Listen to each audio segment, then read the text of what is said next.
present our friend Iyad Burnat.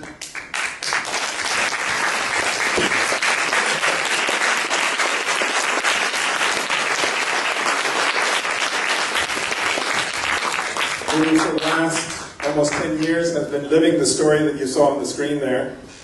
And he's also a leader of the organization for nonviolent resistance in Palestine. And we're very glad to have him here, and we're also very glad to have him in Palestine. So, Iyad, please. Yes, please take it.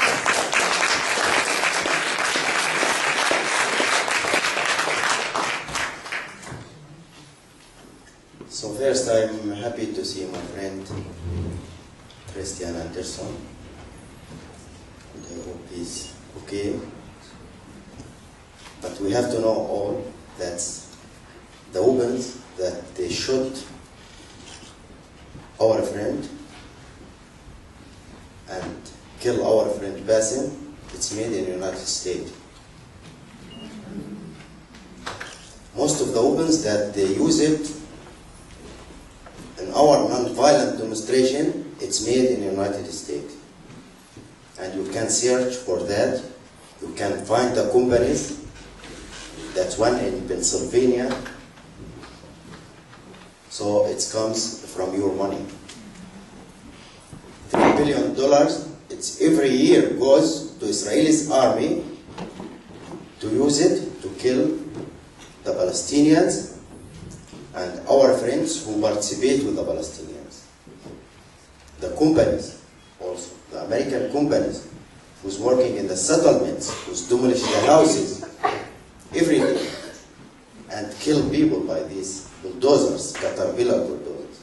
And you remember our friend Rashid Kool. So we have every day people who's been injured or arrested or killed by American support.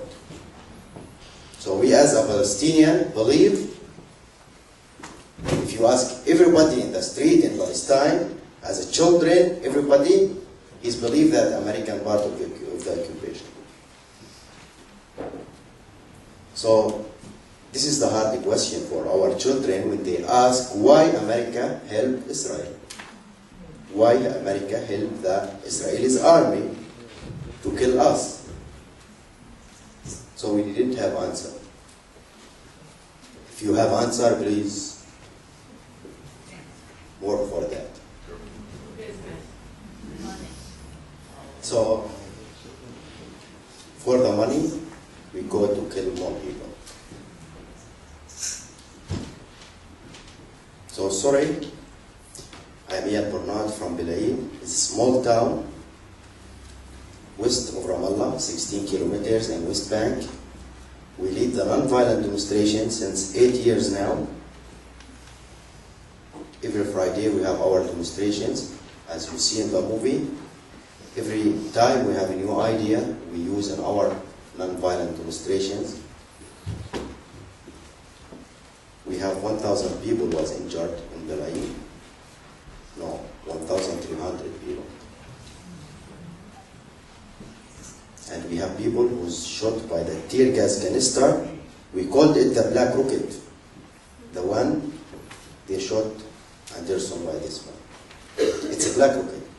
And also, they play by the words in the media, and it's this in the Israeli propaganda when they say tear gas for the people. Tear gas, everybody know the tear gas. It's to keep the people away. But in our villages, they use the tear gas as rockets to kill people. We have 40 people was killed in non-violent demonstration around the villages.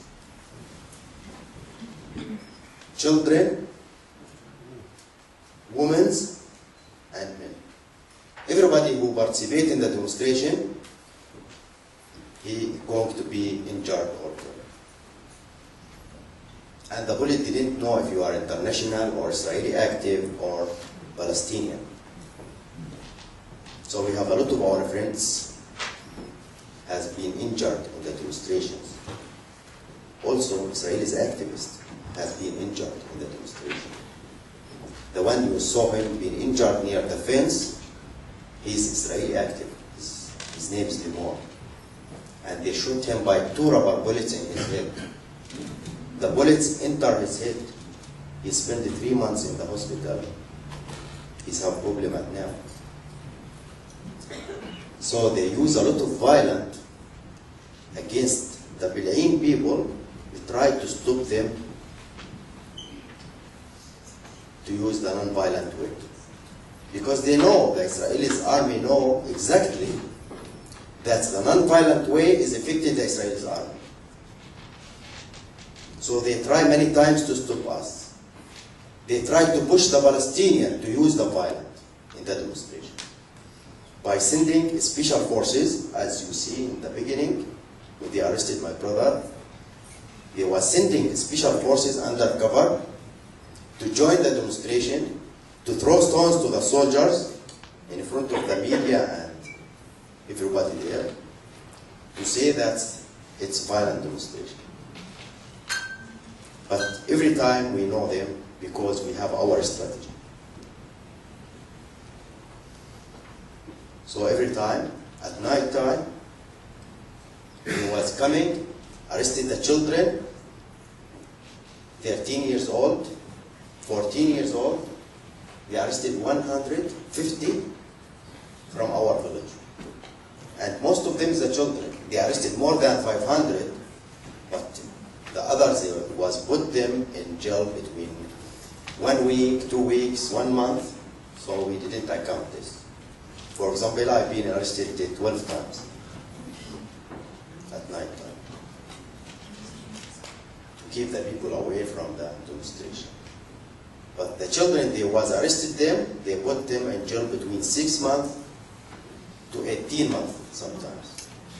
They have to pay to the court to break their family between 4,000 to 15,000 shekels. Because they know that the families is the farmers. First, they confiscated their land. Now they didn't have a job or land. Second, they destroyed the olive trees of the farmers. They destroyed more than 1,000 olive trees. These olive trees is between 500 to 1,000 years old and more. So they destroyed the life of the Palestinians, the farmers. And now they want to break them by money in the courts, to put money to the family to pay to the courts. So they make the life, and this is the goal of the Israeli government, that's to make the life of the Palestinians very hard to leave the land and the villages. And it's happened. It's happened in many villages around. That's the young, the youngest, that they didn't have a job, they didn't have where to live, they cannot build new houses, so they have to move. But in our village, until now, we didn't have anyone who's moved the village, who go outside. So by many ways, they want to make the life of the Palestinians very hard. The water. We have, as a Palestinian, enough water to use in our life. We have a big aquifer in west of West Bank. Where's our area? And the world comes, where is this aquifer of the water? They built the wall on the aquifer of the water. So they steal the water, they give it to the settlements, and they give us 1 day in the week, or 2 weeks sometimes in summertime. Sometimes you didn't have the water for 1 month. So if you look to the settlement side, or if you be there, you feel that when you look to the settlement side and the Palestinian village. You see in the settlement, everything is green, swimming pools, the water is 24 hours there. In the Palestinian side, you see everything is brown. You see in the roofs, the tanks of the water. That's when we have the water for 1 day, we go and start to collect the water in the tanks. So all the Palestinian roofs, they have a lot of tanks. So it means that after 10 years, the Palestinians didn't have a place to build houses, they didn't have jobs to work, because they lost their lands. They didn't have water, so they have to move. So this is the goal of the Israelis government, to force the people to live there is land. But in Bil'in we use the non-violent way in our resistance. And we continue, despite the violence of the Israeli soldiers every day, every night, but we continue. And we succeed. We succeed to remove the wall back 500 meters. And it's the first time that the Israelis court take a decision to demolish part of the wall. So it means we have back 1,000 dunums for the farmers. We succeed to stop 2,000 apartments in the settlement with Tiyahum Israel. So this succeed gives more hope for the people to continue the non-violent way. Not just in Bil'in. We have now 20 places in Palestine, in West Bank, that do the same of Bil'in. Weekly demonstrations. But also the Israelis always use the violence against these people. So after 2 years, we started in Bil'in village.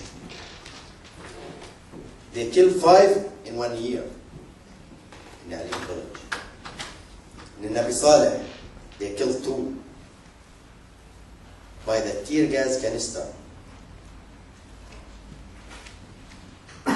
So, non-violent demonstration, we have 40 people was killed, and the media here, they didn't show that. Why?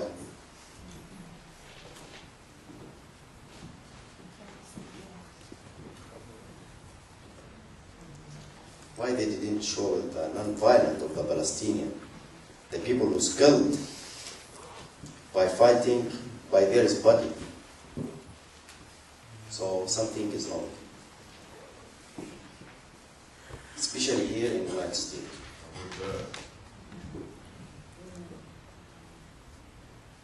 So I don't want to take a long time. After the movie, I will give you some time for questions and answers. So thank you. Thank you.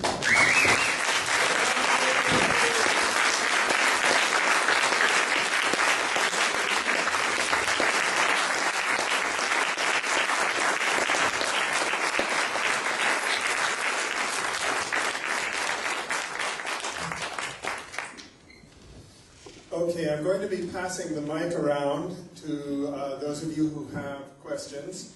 And depending on, let's keep in mind that Iyad has to go to another location.